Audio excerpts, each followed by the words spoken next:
motherfuckers. Taxi. Okay, man, we're looking around. This is the 77 WABC minicast. And tonight on the Rita Cosby Show, it is common sense versus crazy. And maybe I shouldn't even say common sense versus crazy. It's common sense versus downright crazy. I mean, this new breed of Democratic socialists, first of all, they are clearly gobbling up the entire Democratic Party because the establishment Democrats are scared of their own shadow. They're afraid to say anything. They have this canned line saying, oh, we're a big tent. Right. There's only one or two that are speaking out, including, believe it or not, James Carville, who's coming out. But those who are currently elected politicians, like Hakeem Jeffries and Chuck Schumer, they're like, I gotta go. When people are asking them about these crazy Democratic socialists that they know are downright wacky and downright dangerous, but they don't want to say anything because they're too scared. They need their money, they want their constituents, and they're afraid to be primaried. There's a lot of reasons why they are scared of their own shadow, and especially after the victories that we saw this week in New York and some of the other ones that are butting up like cancers across the country, they have a lot of reason to be concerned. I mean, this new breed of Democrats, guys, it's no police, it's no prisons, it's no borders. It's let's deport no one. And in fact, if you're a murderer, keep staying in the country. We have no problem with you. We'd love to have you over for dinner. This is a very dangerous breed of Democrat. This is not anybody's grandmother's Democratic Party. This is a bunch of loony kazoonies. So the question tonight is, where is this headed? And what does it mean for the midterm elections? Because there is a lot at stake. A lot of people are saying this is a gift to the GOP. I agree with this. Because if they're smart on the GOP side, and they got to start acting like a take no prisoners approach, because the Democrats definitely act like that. But Republicans need to put on their big boy pants and start acting like fighters and not just assuming that the American public understands all of this. They need to highlight it. They need to put out ads saying this is what they would like to see. Show images of people roaming like a football field through the border. You want to see that again? That's what they want.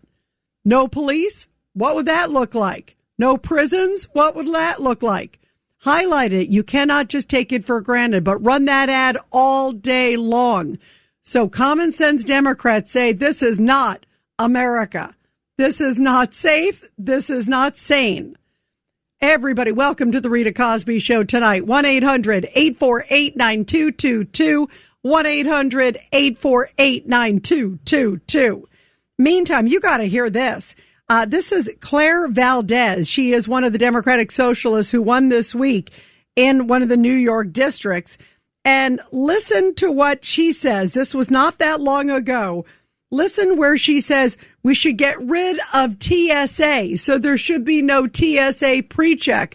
I think she thinks everybody, whoever you are, just come on the plane and not worry. And, you know, whatever you want to do, just come on. It's not fair to have somebody separated and searched. I guess that's a violation of your rights. I mean, this is nuts, but here it is. My hot take is we need to abolish PreCheck. I've got like a million beefs with the airline industry and the process of having to fly. We need to nationalize the airline industry. But let's start by abolishing.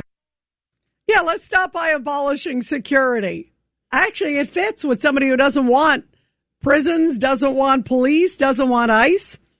And then there's Daria-Liza Chevalier, because she was on Local Pix 11, and she was there, and she just stood by her position about it's all Israel's fault. Hamas, oh, those people are so nice and so sweet what they did on October 8th, and it's all Israel's fault. And listen to the code word genocide over and over again. Ms. Chevalier, do you support the United States continuing to send weapons and military funding to Israel? No. And I really believe that we need to stop sending our tax dollars to arm a state that is currently enacting a genocide, a word that my opponent has yet to say. it is deeply important that we recognize that it is the taxpayer money of the American people that is contributing to this continued atrocities. And if we want to talk about accountability, to be able to actually create peace, there cannot be peace while American taxpayer dollar is continuing to be used to slaughter civilians. It is abhorrent to me that we continue to invest so much of our money in weapons, in bombs that are slaughtering communities abroad when so many of our people here are suffering from lack of dignified housing, from lack of access to quality food, from lack of access to the social safety nets that make life dignified for so many. And so you just referenced the question, do you believe Israel has committed genocide on the Palestinian people since the October 7th attacks? You're a yes. Yes. Do you believe that it was genocide? It's a horrific situation in Gaza, unimaginable. Men, women, and children have been killed, innocent people, and whoever perpetrated that action should be held to the highest standard of accountability. It's horrific, and there are international entities that, like the United Nations and the International Court, that have established what it is. The United Nations has called it a genocide. So the other one clearly wouldn't say genocide. She was like, oh yeah, I think it's a genocide. No money for Israel. And this is a trend across the United States. Also, big news today, everybody, from the Supreme Court. 2 big wins for the Trump administration, both 6-3 decisions, where in one case, this was essentially allowing the Trump administration to turn away those seeking asylum at the border. They do not have to let them arrive into the country. That's a biggie, because if you talk to a lot of people tied to Customs and Border Protection, and I certainly have talked to so many through the years, they believe, I think it's like 90% of those who claim asylum are fake claiming asylum, that they do not qualify, that I came here, I'm coming here from here, so-and-so, and it's not really a justified claim. And then half of them, even after they get through, still do not show up for court. So that's not a good track record. And now the Supreme Court said to the Trump administration, you are allowed to turn them away. That's a big plus for President Trump's border policy. Then the other big decision that came from the Supreme Court, it is lifting temporary protective status. And that is for hundreds of thousands of Syrians and Haitians that are in this country that were given temporary status. Hey, you can come because of the circumstances in your country. It is temporary. And then when the situation is better, you can go back. Well, Tom Homan says it's temporary. Temporary means temporary. And a lot of people believe the only reason that Democrats are upset by this one, they wanted to keep all those people in the country. Because guess what? Joe Biden increased temporary protective status to like 20 countries, more than 1 million people. That was a total abuse. Total abuse. But typical Joe Biden open borders policy. Oh, let's have them stay here. It doesn't matter if they're not vetted. Doesn't matter. Just have them come. No big deal. And temporary suddenly was years upon years later.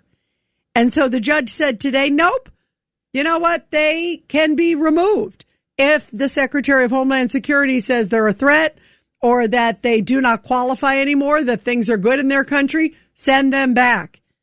And so that caused a huge uproar within the justices on the left that are there on the high court. But here is Jonathan Turley, great constitutional expert, for his take of what this means, these big decisions by the highest court in the land. This was a bonanza of a day for the Trump administration, particularly on immigration. The court here reversed lower court judges that some of us had criticized for usurping what are largely executive orders. What's particularly telling in the case involving the border is that the Biden administration had lifted a policy called metering that was put into place by the Obama administration. That's how far the Biden people went in trying to facilitate people entering the country. That policy was then reinstated and expanded by the Trump administration. And the issue here is, are you really in the United States if you're not? If you're on the other side of the border? And the dissent really comes across as almost Clinton-esque, as saying, well, it depends what the meaning of in is. Oh, boy. And, you don't have to be actually in to be in the country. The definition of is, and in this case, the definition of what in the country means. And clearly, Many liberals were very upset by this decision. I want to play, this is Cut 62. And this is Zoran Mondani on Cut 62. He came out late today and he responded because he is not happy with this decision. He wants those temporary protective status folks who clearly would probably vote Democrat. He would like them all to stay in the country. This is Cut 62. Boroughs. I think first and foremost, I want to say thank you for coming back to talk with the people. Now, today, as you know, there's a lot on our minds. The thing that comes right to the front of it for me is empathy and solidarity with Haitian and Syrian New Yorkers. We saw today the Supreme Court make a decision that is putting so many people's lives in jeopardy.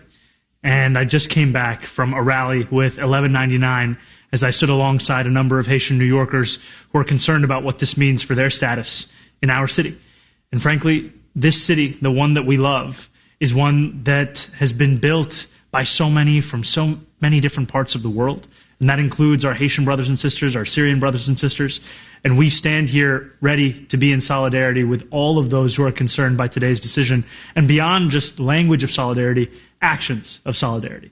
Now, what that means when it comes to our city is if you are worried about what this means for your status, if you're worried about what this means for your family, I would encourage you to call our Mayor's Office of Immigrant Affairs hotline. And you can do so at 1-800-354-0365. Again, that's 1-800-354-0365. Now, many of you know, now that we got his number, we're ready.